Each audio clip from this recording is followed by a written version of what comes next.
Hello. ആ എടാ നീയേ എൻ്റെ മകൻ്റെ വെഡ്ഡിങ് കാർഡ് വായിച്ചിരുന്നോടാ? വായിച്ചല്ലേ? ആ എടാ അതിനകത്തെ ഒരു ചെറിയൊരു തിരുത്തുണ്ടടാ. അത് എൻ്റെ പേരിൻ്റെ സ്ഥാനത്തെ അവൻ്റെ പേരാണ് വെച്ചിരിക്കുന്നത്.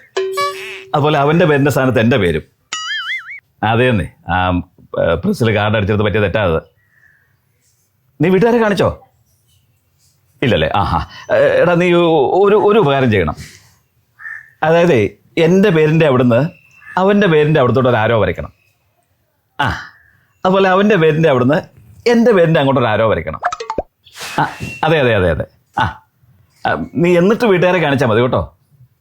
അതേന്നേ ഇനിയിപ്പോൾ എല്ലായിടത്തും വിളിച്ച് പറയണം. അങ്ങനെ വിളിച്ചുകൊണ്ടിരിക്കുകയാടാ.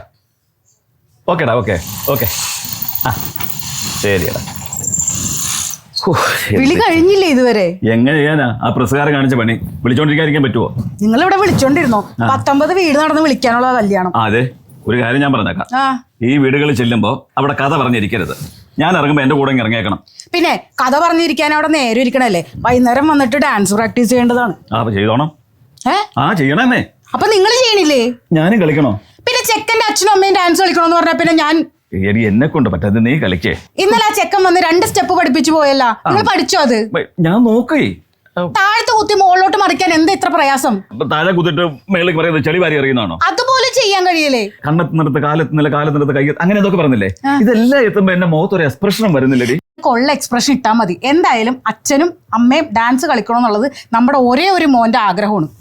അത് നമ്മൾ എന്തായാലും ചെയ്തിരിക്കണം. നോക്കാം. എന്നാ പിന്നെ ഞാൻ ഒരു കാര്യം ചെയ്യാം. അപ്പുറത്തെ വീട്ടിലെ ബാബുച്ചേട്ടനെ വിളിച്ച് കളിപ്പിക്കാം ഡാൻസ്. അവനെ കല്യാണം വിളിച്ചില്ലല്ലോ. ഞാൻ വിളിച്ചല്ല. എടീ, നിനക്ക് പണ്ട് മുതലേ ബാബുനോടൊരു സൈഡ് ബാങ് ഉള്ളതാ. ഈ കല്യാണം ഒന്ന് കഴിയട്ടെ. എന്താ കല്യാണം കഴിഞ്ഞ് ഞങ്ങളെ കെട്ടിക്കാൻ വല്ല പരിപാടി ഉണ്ടാ? എനിക്ക് പെരുത്ത് കയറുന്നുണ്ട് കേട്ടോ, ഞാൻ പറഞ്ഞേക്കാം. ഒരു തമാശ പറഞ്ഞാൽ മനസ്സിലാവൂല. തമാശ? എടി, ഞാൻ ഇതുപോലെ വേറൊരു പെണ്ണെ കെട്ടാൻ പറഞ്ഞാൽ നീ സമ്മതിക്കോ? ഞാൻ രക്ഷപ്പെട്ടെന്ന് വിചാരിക്കും. ആരാടി അത്? ആരാ? അയ്യോ, ജോത്സ്യരോ? ഇതെന്താ ഇങ്ങോട്ട്? രണ്ടുപേരും കൂടി കല്യാണം വിളിക്കാൻ വേണ്ടി ഇറങ്ങിയതായിരിക്കും. ജോത്സ്യന്റെ വീട്ടിലേക്ക് വരാൻ തുടങ്ങുമായിരുന്നു ഞങ്ങൾ. അല്ല, നിങ്ങൾ എന്നെ കാണാൻ അന്ന് അവിടെ വന്നിരുന്നു. ഞാൻ മുഹൂർത്തം നിങ്ങൾക്ക് കുറിച്ചും തന്നു. അപ്പൊ അന്ന് ഓഡിറ്റോറിയം ആയിരുന്നു നമ്മുടെ വിഷയം. അതെ. ഈ ഓഡിറ്റോറിയം തന്നെ നിങ്ങൾക്ക് വേണമെന്നുള്ളതുകൊണ്ട് ഓഡിറ്റോറിയം രാശിയാണ് ഞാൻ നോക്കിയത്. ചെറുക്കനും പെണ്ണിനും കുഴപ്പമൊന്നുമില്ല, ദോഷമൊന്നുമില്ല. അവര് ചേരുമ്പടി ചേരുന്നവരാണ്. 10 12 പൊരുത്തമുള്ളവരാണ്. അവിടെ ഒന്നും വിഷയങ്ങളല്ല. പക്ഷെ അതല്ല വിഷയം. വിഗ്രഹങ്ങൾ വരാൻ സാധ്യത. എന്തെങ്കിലും പ്രതിവിധി ഉണ്ടോ ജോത്സ്യരെ? പ്രതിവിധി ഒന്നേ ഉള്ളൂ. വിവാഹ ഡേറ്റ് ഒന്ന് മാറ്റി വെക്കുക. അയ്യോ, കാര്യം അന്ന് വന്ന് നിങ്ങൾ നോക്കിയപ്പോൾ ഞാൻ ഗഗനമായിട്ട് അങ്ങോട്ട് ആഴ്ന്നിറങ്ങിയില്ല. അസ്പഷ്ടേ ദൃഷ്ടമാത്തേ പുനരൊരു പുരുഷാർത്ഥായാം പുരുഷനാണ് അതിന്റെ കേട് വരാൻ സാധ്യത. അത് ഏത് രീതിയിൽ വരും, എങ്ങനെയാകുമെന്ന് എനിക്കറിയില്ല. പിന്നെ ഞാൻ എന്റെ ദോഷപരിഹാരം നോക്കിയപ്പോൾ കല്യാണം ഒന്ന് മാറ്റി വെക്കുന്നതാണ് നല്ലത്. ദൈവമേ. അപ്പൊ പിന്നെ അവരുടെ ജാതകങ്ങളും ദോഷങ്ങളും ഒക്കെ മാറി വന്ന് സമാധാനത്തോടെ നടത്താം. ഇല്ലെങ്കിൽ ജയിലിയോഗം വരെ അച്ഛനല്ലെങ്കിൽ മകന് കാണുന്നുണ്ട്. അയ്യോ, എന്ന് നടത്താനാ? എന്ന് നടത്തണമെന്ന് ഞാൻ വേറൊരു ഡേറ്റ് പറയാം. ഇപ്പോൾ വിളിച്ച ആൾക്കാരെ ഒന്ന് തിരിച്ച് വിളിച്ചിട്ട് കല്യാണ ഡേറ്റിൽ ചെറിയൊരു മാറ്റമുണ്ട്, ബാക്കി പിന്നീട് അറിയിക്കാമെന്ന് മാത്രം പറയുക. അല്ല, അതിപ്പോ എന്ത് ചെയ്യാൻ പറ്റും? ഇനിയിപ്പോ തിരിച്ചു വിളിക്കാം. ഇനി ഇതല്ല, നിങ്ങൾക്ക് നടത്താൻ താല്പര്യമുണ്ടെങ്കിൽ നടത്തിക്കോ. അതിന്റെ അനിഷ്ടതകൾ നിങ്ങൾ സഹിച്ചോളണം. ഇല്ല, അങ്ങനെ പറയില്ലേ ജോത്സ്യരെ. ഇന്ന് വരെ ജോത്സ്യര് പറഞ്ഞതിന്റെ അപ്പുറത്തേക്ക് ഞങ്ങൾ എന്തെങ്കിലും ചെയ്തിട്ടുണ്ടോ? ഉണ്ടോ? ജോത്സ്യന്റെ വാക്കാണ് ഞങ്ങൾക്ക് വലുത്. തീർച്ചയായിട്ടും. കല്യാണം മാറ്റി വെക്കാം. മതി. പോരെ? മതി. അല്ല, എന്ത് ചെയ്യാനാ?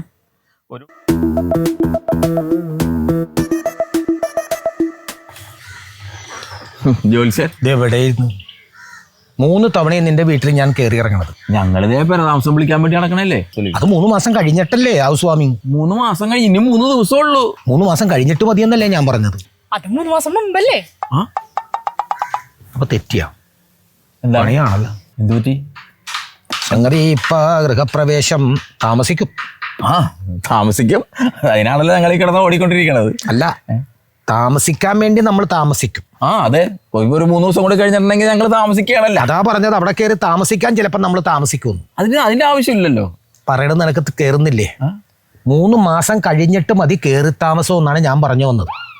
അല്ല, അതെന്ത് പരിപാടിയാണ്? എടാ, അന്ന് വെച്ച് നോക്കിയപ്പോ ശുക്രൻ തെളിഞ്ഞു നിൽക്കണായിരുന്നു.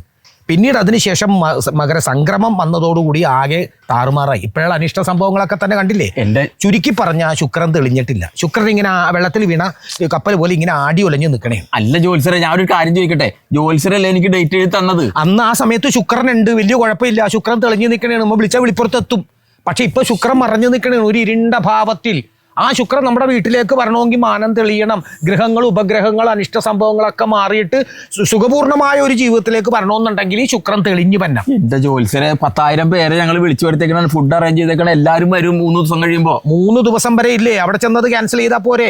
അയാളൊന്നും പറയില്ലല്ലോ. 3 മാസം കഴിഞ്ഞിട്ട് അയാളെ കൊണ്ട് തന്നെ ഫുഡ് ഒപ്പിക്കണം. ചക്രം മാത്രം പോരല്ലോ, ശുക്രൻ വേണ്ടേ? എന്റെ ജോത്സരെ വേറൊരു പ്രശ്നം എന്താ വെച്ചാല്, ഇപ്പൊ ഇവളുടെ ആങ്ങളെയാണ് എനിക്ക് ഈ ഗൃഹോപകരണങ്ങളൊക്കെ സ്പോൺസർ ചെയ്തേക്കുന്നത്. വാഷിംഗ് മെഷീൻ, ഫ്രിഡ്ജ്, AC, അതുപോലെ തന്നെ ഒരു കട്ടില്. ആ സാധനങ്ങളൊക്കെ വാങ്ങിക്കോ, അതൊക്കെ കൊണ്ടുവന്ന് വീട്ടിൽ വെക്കണോണ്ട് കുഴപ്പമില്ല. ഗൃഹപ്രവേശം ഇപ്പൊ പാടില്ല. അല്ല, ഈ ഡേറ്റിലാണ് അവൻ മേടിച്ച് തരാന്ന് പറഞ്ഞേക്കുന്നത്. 3 ദിവസം കഴിയുമ്പോൾ മേടിച്ച് തരാന്ന് പറഞ്ഞേക്കാണ്. ഇത് ഡേറ്റ് തെറ്റിക്കഴിഞ്ഞിട്ടുണ്ടെങ്കിൽ അവൻ പൊയ്ക്കളയും ഇവിടുന്ന്. അവൻ ഏത് രാജ്യത്താ? രാജ്യത്തല്ല, അവൻ ജയിലിലാണ്, പരോളിന് ഇറങ്ങിയേക്കണാണ്. ആ ഡേറ്റ് നോക്കിയിട്ടാണ് ഇപ്പൊ നമ്മള് ജോത്സ്യനോട് പറഞ്ഞ സമയം നോക്കിയിട്ടാണ് ഇറക്കിയേക്കണത്. ഇപ്പൊ ജോത്സ്യൻ ഇപ്പൊ എന്താ പറയണത്? ഞാൻ പറയണത് എന്താന്ന് വെച്ചിട്ടുണ്ടെങ്കിൽ ഇപ്പൊ കയറി താമസിക്കരുത്. ജസ്റ്റ് 3 കല്ലെടുത്ത് വെച്ച് ഇത്തിരി വിറകും കൂട്ടി ആ പാലങ്ങ് കാച്ചിട്ട് ആ ചടങ്ങ് അങ്ങോട്ട് മാറ്റി. ആ പാല് കാച്ചെങ്കിൽ പിന്നെ കുറച്ച് വിളിച്ചവര് ഒത്തിരി ഭക്ഷണം കൊടുക്കണതിന് കുഴപ്പമില്ലല്ലോ. സമ്പർക്കം പാടില്ല, വീട്ടിൽ ആളുകൾ വന്ന് കയറാൻ പാടില്ല, എരിയിട്ടും കണ്ണ് കിട്ടും. ഞങ്ങൾ പിന്നെ എവിടെ പോയി താമസിക്കും? നിങ്ങൾ ഇപ്പൊ താമസിക്കണ വീട്ടിൽ തന്നെ പോയി താമസിക്ക്. അതൊന്നും പറ്റുമൊന്നുമില്ല. അവിടെ വാടകക്കല്ലേ താമസിച്ചോണ്ടിരുന്നത്. കരാറ് കഴിഞ്ഞ് 3 ദിവസം കഴിഞ്ഞ് അവിടെ നിന്ന് ഇറങ്ങി കൊടുക്കണം. പിന്നെ അവർ അഡ്വാൻസ് ഒക്കെ തിരിച്ചും തന്നു. അത് വെച്ചാണ് ഇപ്പൊ കാര്യം നടത്തിക്കൊണ്ടിരിക്കണത്. എന്തായാലും ഒരു കാര്യം ചെയ്യും, വരാനുള്ളത് വഴി തങ്ങൂല. ഇപ്പൊ താമസവും കൂടി ഇവിടെ നടത്തിക്കോ. പക്ഷെ ജനസമ്പർക്കം, അധികം ആളുകളെ വിളിച്ചു ചേർത്തുള്ള പരിപാടിയില്ലേ, അത് 3 മാസം കഴിഞ്ഞിട്ട് മതി. ജസ്റ്റ് പാല് കാച്ചിക്കോ, നിങ്ങൾ വീട്ടിൽ കയറി കിടന്നു. ശുക്രൻ പ്രസാദിക്കണം. ശുക്രൻ അടി ഉലയുന്നു, ശുക്രൻ മറഞ്ഞിരിക്കുന്നു, ശുക്രൻ വന്നുകൊണ്ടിരുന്നതാണ്. ശുക്രനുള്ളപ്പോൾ നമ്മൾ കയറി താമസിക്കുമ്പോഴാണ് നമ്മുടെ വീട്ടിൽ ഗൃഹനാഥൻ ഐശ്വര്യം വരുന്നത്. ഇല്ലെങ്കിൽ പേടി സ്വപ്നങ്ങൾ, ഭയഭൂതാദികൾ, നമുക്ക് അസുഖങ്ങൾ മാറിയിട്ട് നേരം ഉണ്ടാവില്ല. എത്ര പണിക്കാർ ബംഗാളികൾ ചോര് നീരും വേർപ്പും കളഞ്ഞുണ്ടാക്കിയ വീടാണത്. നീ വീടല്ലേ വെച്ചത്? നിന്റെ പറച്ചിൽ കേട്ടാ തോന്നുന്നു രക്തസാക്ഷി കൊണ്ട് പോകണം. അല്ല, അതല്ല ഞാൻ പറഞ്ഞതേ, അത്രയും കഷ്ടപ്പെട്ടിട്ടാണ് ഇപ്പൊ എത്രയും പെട്ടെന്ന് പരവാസത്തിൽ നടത്തണമെന്നും പറഞ്ഞു. എടാ, നിന്റെ നന്മയ്ക്ക് വേണ്ടിയിട്ടാണ് ഞാൻ പറഞ്ഞത്. ഇപ്പൊ നടത്തരുത്. 1 മാസമോ 2 മാസമോ 3 മാസം അങ്ങോട്ട് കഴിയും. ശുക്രൻ ഒന്ന് തെളിയട്ടെ. ശുക്രൻ വന്നിട്ട് കയറി താമസിക്ക്.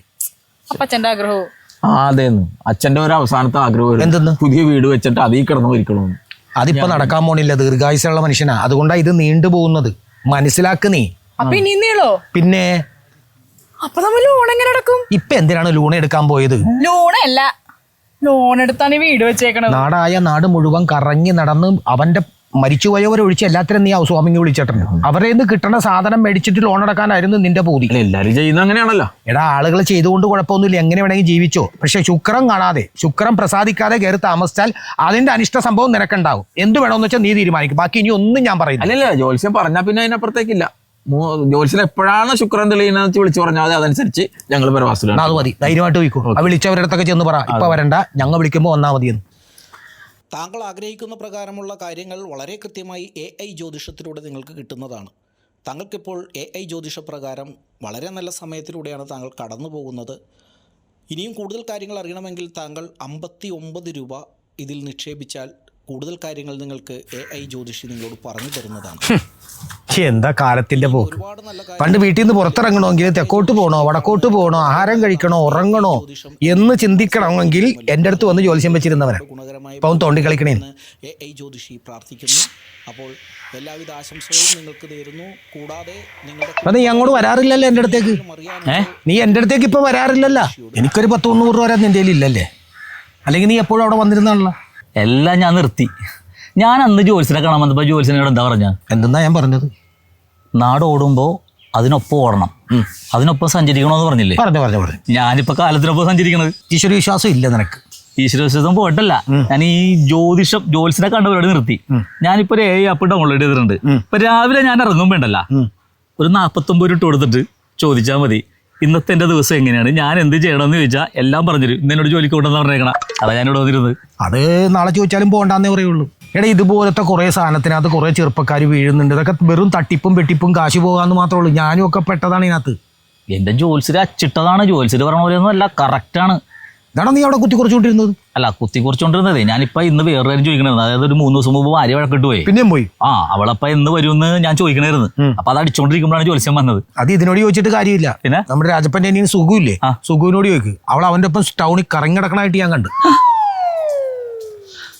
എടാ സുഖു, എന്തായി ജോത്സരെ? വല്ലാത്തൊരു ഊരാക്കുടിക്കലാണ് നീ എന്നെ കൊണ്ടുപോയിട്ടത്. ഞാനും അങ്ങനെ തന്നെയല്ലേ. ഞാനൊരു ജോത്സ്യനല്ലട. എന്റെ ജീവിതത്തിൽ ഞാൻ ഇന്ന് വരെ ഇങ്ങനെ കല്ല് വെച്ച നുണ പറഞ്ഞിട്ടില്ല. നിനക്ക് വേണ്ടി ഞാൻ പറഞ്ഞു. എങ്ങനെ തോന്നിയത് എന്നെ കൊണ്ട് ഇത് പറയിപ്പിക്കാൻ? എന്റെ ജോത്സരെ, ഞാനൊരു കാറ്ററിംഗുകാരനായി പോയില്ലേ. ഞാൻ എത്ര വീട്ടിലെ ഫുഡ് കൊടുക്കാന്ന് ഏറ്റേക്കണമെന്ന് അറിയാവോ? ഇതെന്നെ കൊണ്ട് നടക്കുവോ? ഗ്യാസ് ഇല്ല ഇവിടെ. ഞാൻ എന്ത് ചെയ്യും? ഞാൻ ഓരോ വീട്ടിലും ചെന്ന് പറയുമ്പോൾ അവരെന്നെ തല്ലാൻ വരികയാണ്, അറിയാമോ? ഞാൻ അവസാനം കണ്ടുപിടിച്ച ഐഡിയയാണ് ജോത്സ്യം. ജോത്സ്യം എന്ന് കണക്ക് വെച്ച് അങ്ങ് പറഞ്ഞു കഴിഞ്ഞാലുണ്ടല്ല, ഇവരൊക്കെ അങ്ങ് വിശ്വസിക്കും. ഏതായാലും കല്യാണമൊക്കെ നീട്ടി വെച്ചല്ലോ അല്ലേ? ഞാൻ എന്തോരം തള്ളുതള്ളിയെന്ന് നിനക്കറിയാമോ? നിനക്ക് വേണ്ടിയിട്ടാണ് ഞാൻ ചെയ്തത്. അവർ കല്യാണം വിളിച്ച് പകുതിയായി. ആ വീട്ടിൽ ചെന്നിട്ട് അവരുടെ മകന് ആപത്ത് വരും, അതുകൊണ്ട് നിങ്ങൾ ഇപ്പോൾ ഈ കല്യാണം നടക്കരുതെന്നും പറഞ്ഞ് അത് തള്ളി നീക്കി. അത് കഴിഞ്ഞ് ഗൃഹപ്രവേശം വിളിക്കാൻ നടക്കണവന് 3 ദിവസമുള്ളൂ. അവനോട് പറഞ്ഞു ഇപ്പം ശുക്രൻ ശരിയല്ല, ശുക്രൻ ആടി ഒലഞ്ഞ് നിൽക്കണേണ്. അതിലവൻ വീണ് അവൻ്റെയും ഡേറ്റ് തള്ളിയിട്ടുണ്ട്. പിന്നെ ഏൽപ്പിച്ച 2 കല്യാണം ഇതൊക്കെ തള്ളി നീക്കി. എന്റെ ജോത്സരെ വെറുതെ തള്ളി മറിച്ചതേ ഉള്ള. ഗ്യാസ് ഇല്ലാത്ത കാര്യം പറഞ്ഞ. ഗ്യാസിന്റെ പേരേ ഞാൻ മിണ്ടിയിട്ടില്ല. ഗ്യാസിനെ ഞാൻ ശുക്രനാക്കി. നിങ്ങളുടെ ശുക്രൻ ഇപ്പൊ ഇരുട്ടിലാണ്, ശുക്രൻ മറഞ്ഞിരിക്കുകയാണ്, ശുക്രൻ പ്രസാദിക്കണം, ശുക്രൻ ആടി ഒലിഞ്ഞുകൊണ്ടിരിക്കുകയാണ്, ശുക്രൻ തെളിഞ്ഞിട്ട് മതി കല്യാണവും ഹൗസ് വാമിങ്ങും. അപ്പൊ ഈ ശുക്രൻ ഉദ്ദേശിച്ചത് ഗ്യാസിനാണല്ലേ? ഗ്യാസിനെ ഞാൻ ശുക്രനാക്കി. ഗ്യാസ് എന്ന് എനിക്ക് പറയാൻ പറ്റുമോ? പക്ഷെ നന്നായി, എങ്ങനെയായാലും ഈ സംഭവങ്ങളൊക്കെ നീട്ടി വെച്ചല്ലോ. ആദ്യത്തെ കല്യാണം തള്ളി നീക്കി, 2ാമത്തെ കല്യാണവും തള്ളി നീക്കി, 3ാമത്തെ ഹൗസ് വാമിങ്ങും തള്ളി നീക്കി. എല്ലാം തള്ളി നീക്കിയല്ലോ. എല്ലാം തള്ളി നീക്കി വെച്ചോ. ആ തള്ളിനുള്ള പൈസയാണ് കേട്ടാ. അത് മതി. നമ്മളൊരു കാര്യം ചെയ്യുമ്പോൾ അതിന് പ്രത്യുപകാരം ചെയ്യണ്ടല്ലോ. ഹലോ, അതെ. ആണാ? അയ്യോ, വരാ. എന്നാ പറ്റി? വൈഫിന്റെ അച്ഛൻ മരിച്ചു. എന്ത് കഷ്ടമാണ്. ഓരോരോ ദുരിതം. അവിടുത്തെ എല്ലാ കാര്യങ്ങളും ഞാൻ നോക്കേണ്ടി വരും. അടിയന്തരം ഗംഭീരമായിട്ട് നടത്തേണ്ടിയും വരും. ഒറ്റ മകളല്ലേ? ഒറ്റ മോളാ ഉള്ളത്. എന്തോരം ബന്ധുജനങ്ങളുള്ളതാണ്. എല്ലാവരെയും കൂടി വിളിക്കുമ്പോൾ 1000-800 ആൾക്കാരെങ്കിലും മിനിമം അടിയന്തരത്തിനുണ്ടാവും. ജോത്സര് എന്ന് പറഞ്ഞാൽ പ്രശസ്തനായ ഒരാളാണല്ലോ. അപ്പൊ എന്തായാലും ആൾക്കാരുണ്ടാവും. പെട്ടല്ല ഭണ്ഡാരം. അയ്യോ, അപ്പൊ അവിടെ കാറ്ററിംഗ് ഏൽപ്പിക്കണല്ലോ. ഇത് ആരെ ഏൽപ്പിക്കും? കാറ്ററിംഗ് നീ ഉള്ളപ്പോ ഞാൻ വേറെ ആൾക്കാരെ ഏൽപ്പിക്കണ എന്തിനാണ്? ഞാനാ? നീ ചെയ്യില്ലേ കാറ്ററിംഗ്? ഈ 4-5 ഉപകാരം ചെയ്ത സ്ഥിതിക്ക് എനിക്കൊരു ഉപകാരം ചെയ്തൂടെ? അതെ, ഈ 16 അടി എന്തിനും കുറച്ചുകൂടെ ഒന്ന് തള്ളി നീക്കാൻ പറ്റുമോ? എന്തിനാ? ശുക്രനൊന്ന് വന്നോട്ടെ.